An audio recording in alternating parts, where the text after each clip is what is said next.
నిద్దరి మధ్యలో ఏ జన్మలో ఏ తీరని రుణం ఉందో మరెందుకు ఇంతలో ఈ బంధనం ఇన్నింతలు పెరిగిందో అమాయకమైన నీ చిన్నారి నవ్వును ఏ తల్లి కందో ఇటే నీ దారి ఉందని నిన్ను కేసుడి గాలి పంపిందో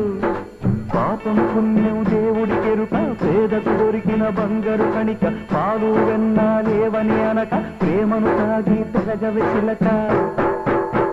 వలేసే పాడు లోకం కంటపడక ముందు నాయనక ఇలా నా గుండెలోని గువ్వల కొలు ఉండిపోయింక ఇటేకొస్తే ఎమున్నైనా నిలేస్తానే మరింక ఏ కీడు నివంకరా